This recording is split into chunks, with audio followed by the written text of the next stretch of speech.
Buongiorno a tutti, grazie per essere venuti a questa conferenza stampa con la quale vorremmo presentare una proposta di revisione dello Statuto che insieme al capogruppo Giacomo Possamai e al presidente della Quarta Commissione Andrea Zanoni abbiamo sottoscritto e offriamo alla discussione del Consiglio regionale naturalmente, ma direi dell'opinione pubblica, nel senso che è un tema, quello che riguarda ovviamente i fondamenti delle istituzioni nazionali e regionali, che domina ormai da tanti anni e in particolar modo in questi mesi l'opinione pubblica, e con questa proposta di modifica dello Statuto vogliamo provare a nostro modo a riportare la discussione dentro alcuni binari che a nostro giudizio è fondamentale appunto ripristinare in un momento storico in cui oggettivamente i rapporti tra lo Stato e le regioni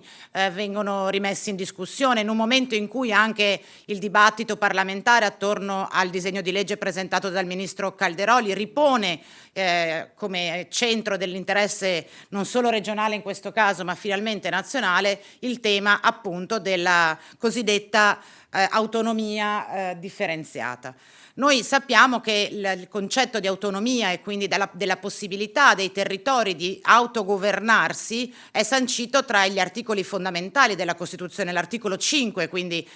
tra i primi articoli della Costituzione c'è anche il richiamo al principio dell'autonomia, che viene indicata proprio come elemento di organizzazione dello Stato in grado di rafforzare, rendere più efficiente la democrazia italiana nel momento in cui viene realizzato in stretta connessione con l'unità nazionale. Cioè l'organizzazione degli enti territoriali in maniera autonomistica è considerata dai padri costituenti funzionale al rafforzamento dell'unità nazionale, ed è proprio sulla base di questo concetto, di questo impianto istituzionale che maturano anche negli anni successivi, penso in particolar modo alla riforma del 2001, i passaggi che provano a rafforzare appunto il tema di autonomia regionale differenziata, come è previsto dall'articolo 116 terzo comma, al fine appunto di trovare nei territori quelle maggiori e ulteriori forme di autonomia per rafforzare la coesione sociale e far progredire la società italiana nel suo complesso. Del resto anche i padri costituenti regionali, quando hanno fatto la prima stesura dello Statuto della Regione del Veneto, non a caso hanno richiamato l'unità della Repubblica come elemento cruciale, era presente all'articolo 1, attorno a cui costruire e rafforzare anche i margini di autonomia regionale. E in questo quadro noi riteniamo che si debba riprendere il filo della discussione. Il richiamo all'unità nazionale, che era appunto presente nella formulazione originaria dello Statuto, viene invece eliminato nella revisione del 2012 che ha prodotto l'aggiornamento, diciamo, dello Statuto regionale. E noi riteniamo che oggi, poi cercherò di spiegare perché, sia necessario ripristinare quel riferimento, perché abbiamo assistito in particolar modo negli ultimi anni ad un'interpretazione dell'ambizione, dell'ispirazione legittima ad una maggiore autonomia della nostra regione come istituzione, ma ancor prima dei nostri territori, delle nostre comunità, non tanto appunto in armonia, in coordinamento nell'unità nazionale per far progredire il Paese, quanto piuttosto come se la regione del Veneto autonoma di Zaia diventasse un nuovo centro di potere, non in conciliazione e in intesa con quello nazionale, ma in contrapposizione, in alternativa al centro, diciamo, romano. E noi crediamo che questo sia un errore, sia per come era stata impostata dai padri costituenti l'architettura istituzionale, sia perché questo impianto rischia già, o forse ha già prodotto, una sorta di controffensiva da parte di altri territori che leggono e interpretano la spinta a una maggior forma di autonomia della nostra regione in chiave appunto di contrapposizione, sia contro il centro di potere nazionale, sia contro le altre regioni del nostro Paese. Quindi noi pensiamo che tornare al richiamo all'unità della Repubblica Italiana all'articolo 1 dello Statuto sia fondamentale proprio per riagganciare anche il dibattito pubblico, non solo l'impianto istituzionale, al contesto più corretto. Naturalmente le decisioni e anche quindi gli atti normativi cambiano e si modificano in base al cambiare dei tempi, alla maturazione di alcune valutazioni, e noi sappiamo perfettamente come dal 2012 al 2023 questa regione abbia oggettivamente accelerato rispetto appunto a questo impianto alternativista di contrapposizione della richiesta di autonomia come manovra di contrasto alle volontà nazionali. Nel 2007, quindi ben 16 anni fa, abbiamo il primo atto con il quale il Consiglio regionale delega il Presidente della Regione ad andare a trattare con Roma maggiori e ulteriori forme di autonomia. Nel 2014 vengono proposte e approvate dal Consiglio regionale delle leggi che chiedono l'indizione di alcuni referendum che hanno un taglio in chiave, diciamo, fortemente autonomista in un'ottica indipendentista, separatista, come rivendicazione politica. Ricordiamo che furono sostanzialmente 6 i quesiti referendari approvati dal Consiglio regionale, il primo che chiedeva: vuoi che alla Regione del Veneto siano attribuite ulteriori forme e condizioni particolari di autonomia, che è l'unico quesito che superò il vaglio di legittimità della Corte Costituzionale. Ma se noi andiamo a riprendere i contenuti, il testo degli altri quesiti approvati dai consigli regionali, leggiamo chiaramente un richiamo fortissimo a uno spirito indipendentista e separatista. Vuoi che una percentuale non inferiore all'80% dei tributi pagati dai cittadini veneti resti nel territorio regionale? Vuoi che la regione mantenga almeno l'80% dei tributi? Vuoi che il gettito derivante dalle fonti di finanziamento non sia soggetto a vincoli di definizione? Fino ad arrivare a vuoi che la regione del Veneto diventi una regione a statuto speciale, e addirittura vuoi che il Veneto diventi una repubblica indipendente e sovrana. Capite bene che questo impianto è fortemente lontano rispetto all'idea che i padri costituenti hanno inserito nell'articolo 5, ma direi anche lontana dall'idea che i riformatori del 2001 hanno voluto rilanciare con la riforma costituzionale più recente. Ecco, noi crediamo che in questi anni siano stati assunti dal Consiglio regionale degli atti ambigui da questo punto di vista, come anche spesso esponenti di primo piano, con le loro dichiarazioni, i loro intendimenti, hanno lasciato intendere che le richieste del Veneto non sono le richieste per soddisfare la legittima ambizione a fare meglio, ma una rivendicazione appunto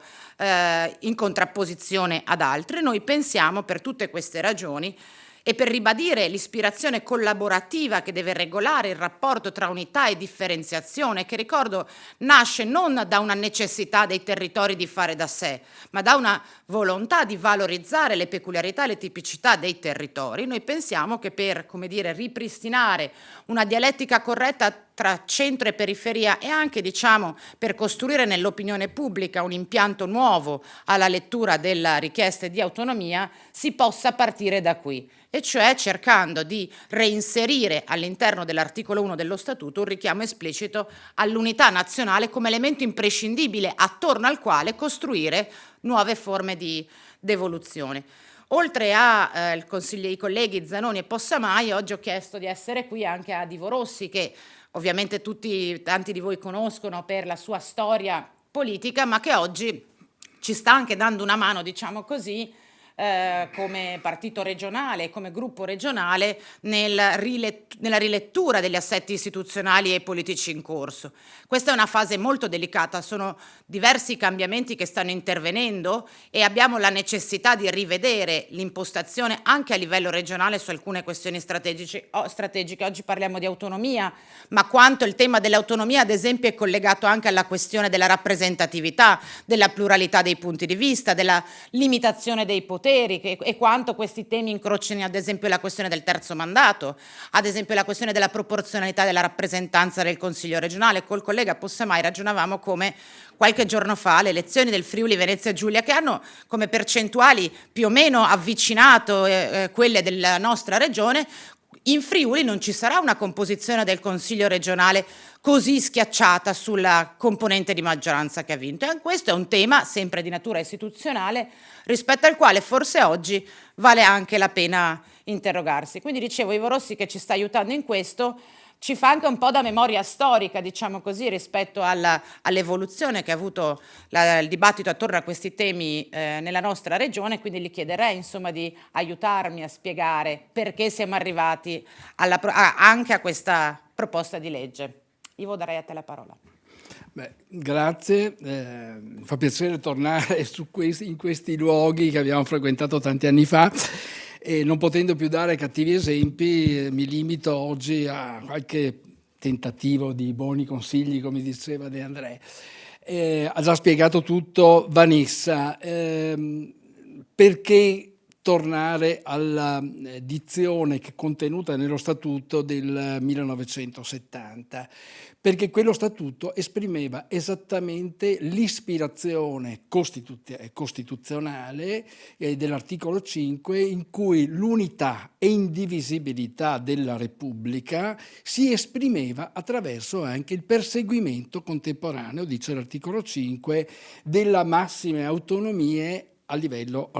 non soltanto regionale. Noi siamo abituati a tradurlo soltanto con autonomia regionale, ma il principio di sussidiarietà che verrà introdotto con la modifica del titolo quinto della nostra Costituzione nel 2001 precisa in modo esplicito come la filiera sia lo Stato, dallo Stato centrale alle regioni, alle province, ai comuni che svolgono le attività amministrative. Bene, questo impianto di unità e indivisibilità è stato,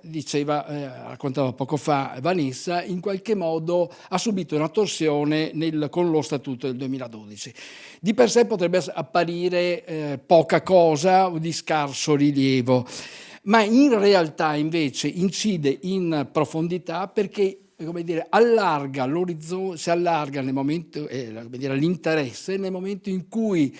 si apre la discussione sull'autonomia differenziata. Questa lettura che viene data, che in qualche modo nasconde l'unità d'Italia come condizione della nostra esistenza anche come istituto regionale e quindi come cittadini del Veneto, ha finito per alimentare una contrapposizione forte. Guardate, mi ha colpito molto nei giorni scorsi leggere su Avvenire una dichiarazione del vicepresidente della CEI, quindi non una persona che passa là per caso e fra l'altro che non una persona che fa politica, rappresenta chiaramente una sensibilità forte in questo nostro paese, il quale dice dobbiamo combattere aspramente, usa questa espressione che non è usuale nel mondo della curia, in questo caso della CEI, dobbiamo combattere aspramente quella che viene definita la secessione dei ricchi. Cosa vuol dire? Vuol dire che una parte del paese ha avvertito il dibattito in corso come un elemento di rottura. Da cosa deriva anche questa lettura? Purtroppo da una serie di atti che questo Consiglio regionale ha prodotto a partire dal 2010 sostanzialmente, che si esprimono attraverso l'eliminazione dallo Statuto di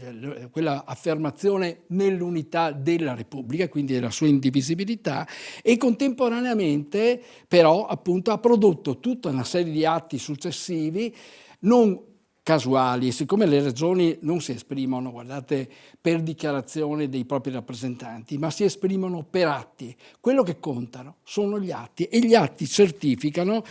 l'ha ricordato poco fa Vanessa, dalla richiesta di referendum per l'indipendenza, vuoi che il Veneto, cito a memoria, non ce l'ho sotto mano, diventi una repubblica indipendente e sovrana. È del tutto evidente che è una rottura anche rispetto alla tradizione di questa nostra regione. Faccio soltanto piccolissimo riferimento, perché la rottura del meccanismo centralistico è perseguito da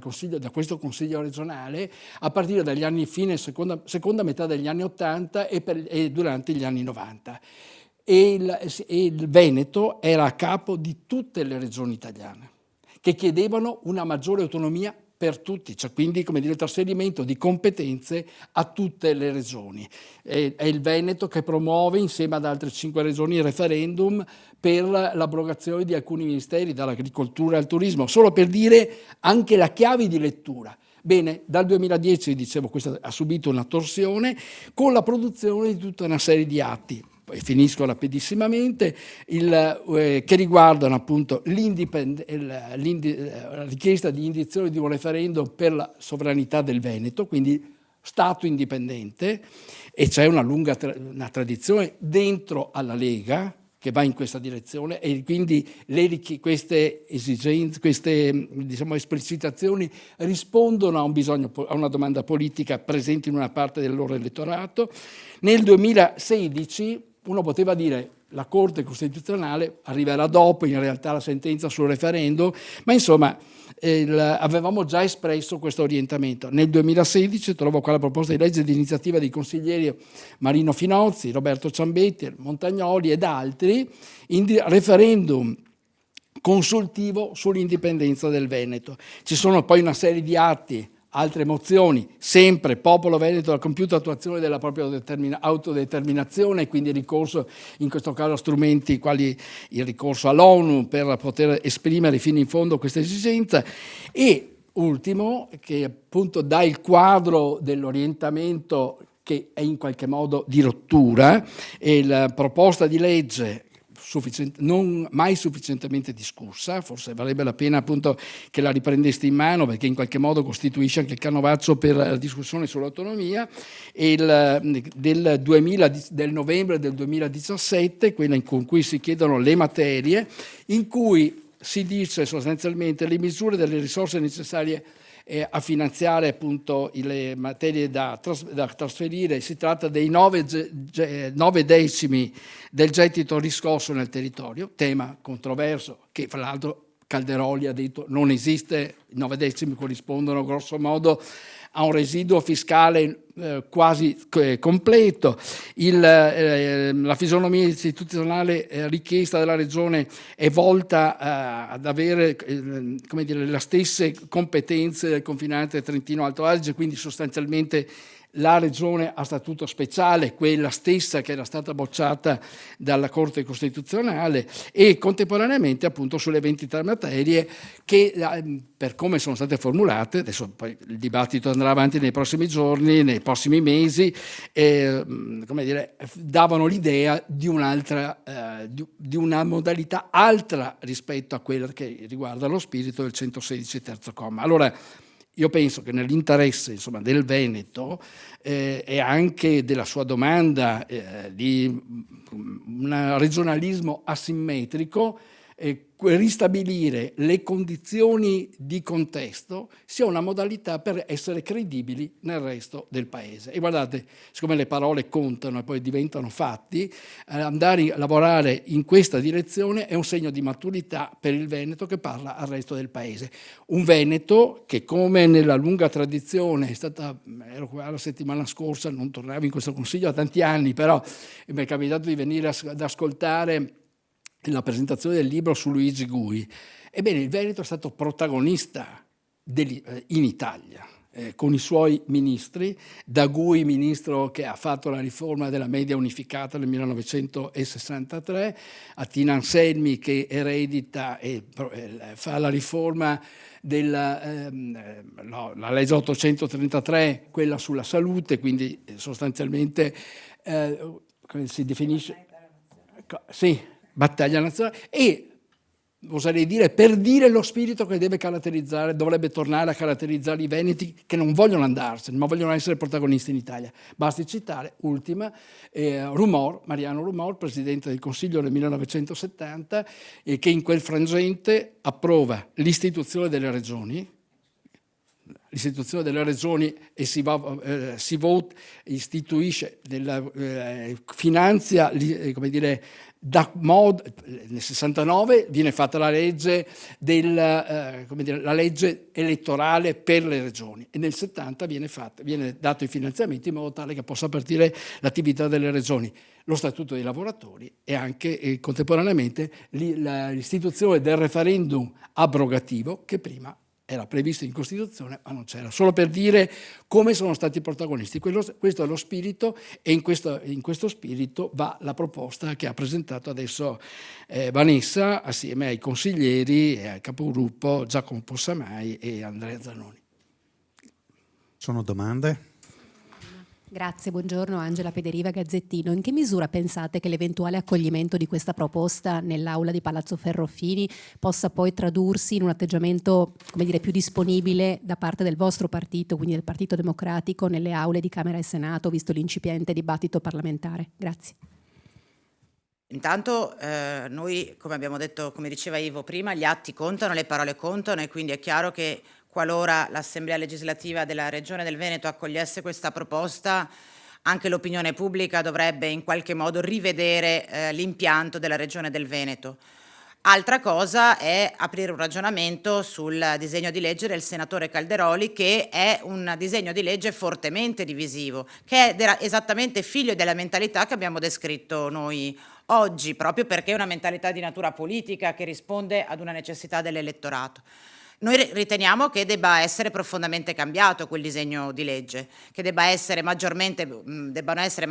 coinvolti i territori e le istituzioni territoriali, che debba essere garantita in maniera assolutamente diversa la natura perequativa di quella manovra, che il Parlamento deve avere una centralità e una possibilità di intervento e di discussione ben più ampia di quella prevista, e pensiamo che l'obiettivo di qualsiasi legge, che sia regionale o nazionale, che riguarda l'autonomia, debba essere appunto finalizzato ad accrescere la coesione sociale e il benessere di tutti i cittadini in tutte le parti d'Italia, quindi non soltanto una regione contro le altre, ma neppure cittadini di serie A e cittadini di serie B. Noi rappresentiamo il Veneto all'interno dell'unità nazionale, quindi il nostro obiettivo è certamente quello di costruire le condizioni perché i veneti stiano meglio, affinché tutta l'Italia stia meglio. È un po' la logica che si diceva prima rispetto all'impianto istituzionale in questa regione. Cioè non è una questione che noi dobbiamo stare meglio degli altri, ma anzi dovremmo mettere in campo le proposte affinché il Veneto torni a esercitare una funzione di guida a livello nazionale. Perché guardate, contemporaneamente all'aumento della spinta autonomista nella chiave in cui ci siamo detti, è avvenuto il declino del protagonismo politico a livello nazionale della nostra regione, al punto tale che il massimo che possiamo fare è contare se ci hanno lasciato qualche sottosegretario nella composizione dei nuovi governi. Quindi io credo che noi dovremmo più lavorare in questa direzione. Poi non so, Ivo conosce benissimo il disegno di legge di Calderoli e forse può aggiungere qualcosa in più. Un'osservazione: penso che il dibattito sull'autonomia abbia riposizionato le regioni che a partire dal 2010 sostanzialmente, voi lo ricorderete, erano entrate in un cono d'ombra ed erano l'istituzione più screditata della Repubblica a seguito di tutti gli scandali. Si è aperta un nuovo protagonismo. In questa stagione quello che si avverte, bisognerà appunto irrobustirlo anche nei prossimi mesi con una serie di iniziative, è che l'impianto più generale, non tanto è solo quello del 116 terzo comma, che è un di cui della riforma del titolo quinto, perché gli aspetti centrali del titolo quinto stavano sull'articolo 118 e l'articolo 119, soprattutto l'autonomia finanziaria delle regioni. Questo tema è, come dire, anche in sede di attuazione eventuale del 116 terzo comma, la misura finanziaria, senza la revisione del rapporto finanziario per tutte le regioni a statuto ordinario, tutte, quindi l'applicazione completa dell'articolo 119, rischiamo di creare dei mostri. In questo senso saranno presentate nelle prossime settimane una proposta molto più articolata, perché per il momento l'articolo 8 presentato a Calderoli è un articolo sui generis, aprirebbe a disparità nel tempo, non tanto nella fotografia nel momento in cui viene fatta la misura da trasferire, ma nel tempo, siccome cambiano le compartecipazioni al gettito, è del tutto evidente che si creerebbero problemi non indifferenti. Allora, dicevo appunto, è entrando nel merito e correggendo una molteplicità di aspetti che si va a ridare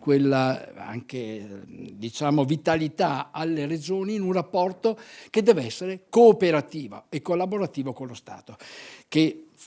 come l'ho sentito ieri da Paolo Feltri, mi è capitato di ascoltare quella coda della conversazione durante il Covid, al di là delle scaramucce che per carità ci stanno, però è prevalso l'aspetto collaborativo fra la dimensione centrale e la dimensione statale. Allora, uscire dalla logica conflittuale che ha caratterizzato in particolare la nostra regione nel corso degli ultimi anni per passare a una logica collaborativa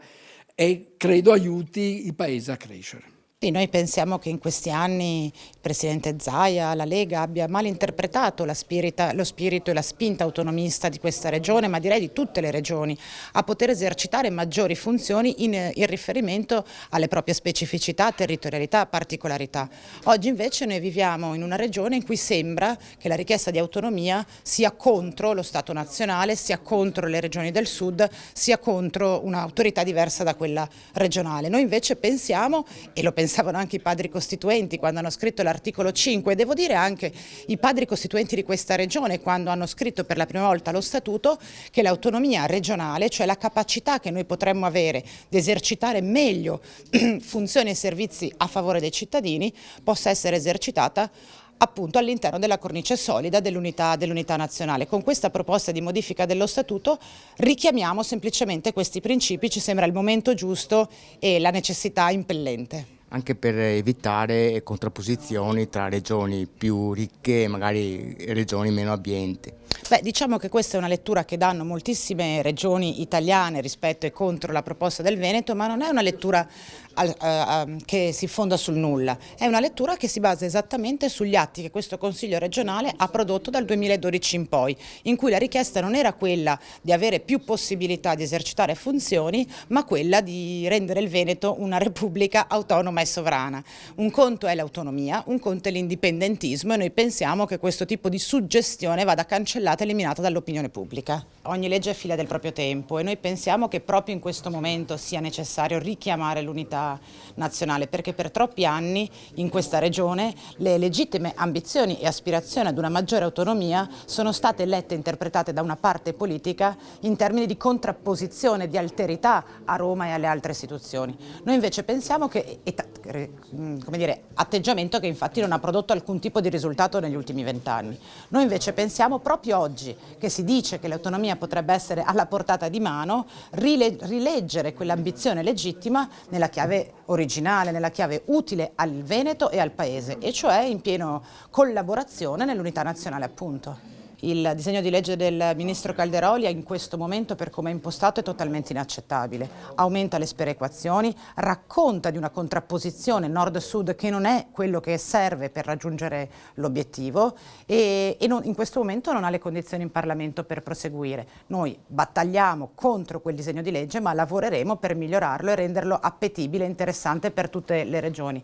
Ciò che deve cambiare è l'impianto di alcune regioni ricche contro alcune regioni povere. Noi siamo convinte che anche l'aspirazione legittima del popolo veneto all'autonomia vada in una direzione assolutamente solidaristica, purtroppo forse mal interpretata da qualche esponente politico. Lo Statuto del Veneto, quello originario, aveva un contenuto importante, riconosceva il valore dell'autonomia delle regioni e contemporaneamente riconosceva l'unità della Repubblica.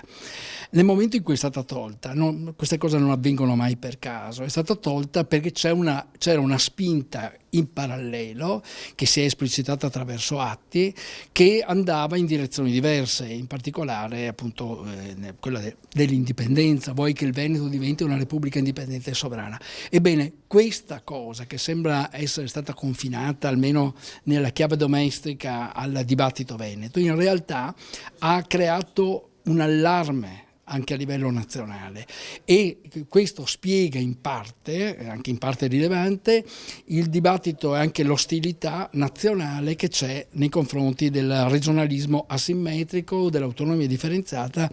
propugnata dall'articolo 116 terzo comma. Ora recuperare, riportare quindi il dibattito su un binario